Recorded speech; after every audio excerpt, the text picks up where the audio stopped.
Well, the countdown to Election Day is on, and with just 79 days until November 3rd, our brand new NBC News Wall Street Journal poll has got some good news for both former Vice President Joe Biden and President Trump. Nationally, the newly minted Biden-Harris ticket, that's leading by 9 percentage points.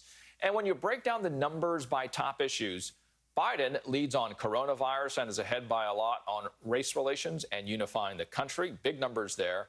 But President Trump is up over Biden with voters when the main issue is the economy. Let's bring in Dallas Jones, Democratic strategist and CEO of Elite Change, Kurt Bardella, former spokesman for the House Oversight Committee and an MSNBC contributor. What do you make of this number here, Kurt, when we're looking at those who are voting for Joe Biden versus those who are voting for Biden because they're against Trump? There's a big gap there, and when we look forward to this week and what they're trying to get out as the entire nation is watching them, what's the important point they need to make? Well, I think that in any type of election, it's not enough to be against somebody and not for anything. And what this convention, I think, is about for the Democrats and for the Biden-Harris ticket is taking the opportunity to now define themselves. We've talked about earlier on the show how people don't necessarily know what to make of Senator Harris or even Joe Biden. And while there is a fervor anti-Trump feeling amongst the Democratic Party and certainly the base that will motivate them to turn out, one of the most dangerous times in a campaign is when you aren't necessarily defined.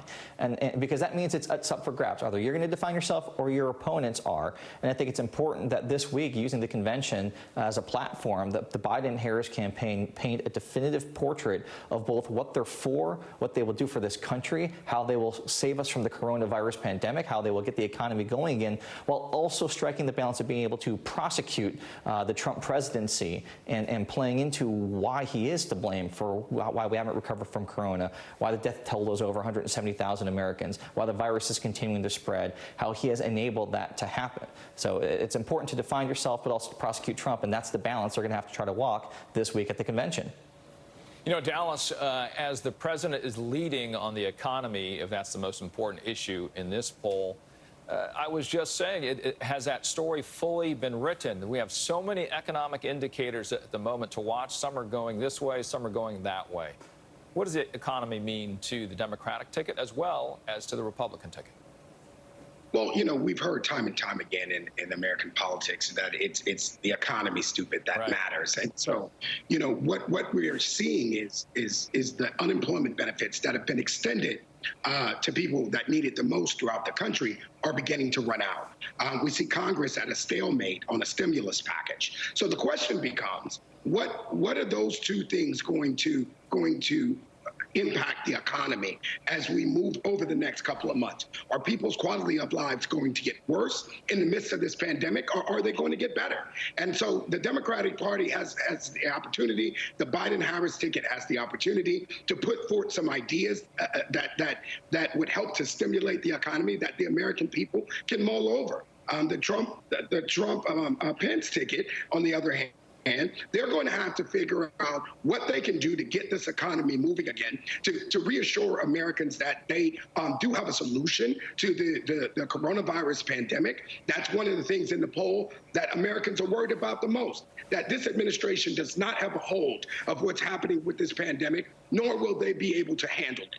And so it's an opportunity for both parties. But the Trump administration has an edge in the poll because Americans still, for some reason, believe that they are equipped to better handle the economy than Biden and Harris. That's an opportunity for them to show that this is not the case.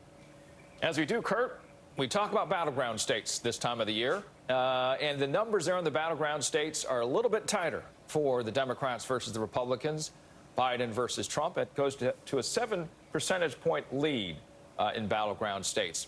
With now Kamala Harris as part of the ticket, what does it say in terms of the Democratic ticket, in terms of where they're focusing now when it comes to swing states? You know, the Sun Belt versus the Midwestern firewall, for instance.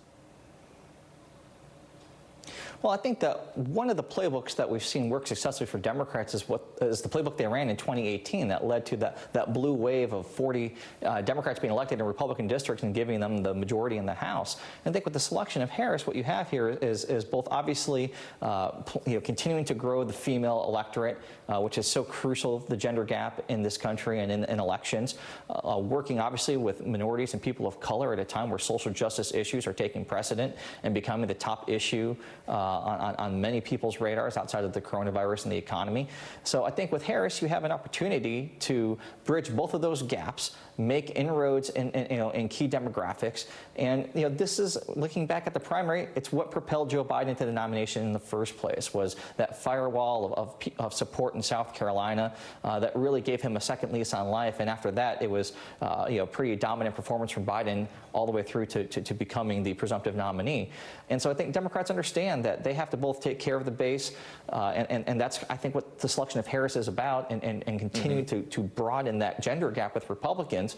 And then also, look at what we did in 2018 in the midterm elections and how people like Connor Lamb won in Pennsylvania, and how you can make inroads in North Carolina and Georgia and Ohio and Wisconsin and Arizona. The playbook for success is there, and I think Biden and Harris are poised to take advantage of that. Dallas, quickly, 15 seconds. Yeah, absolutely. I think independents, one important thing about this poll is that independents are breaking overwhelmingly.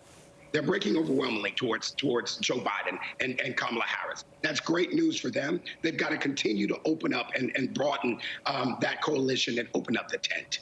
Great to have both of you. Dallas and Kurt, thank you so much.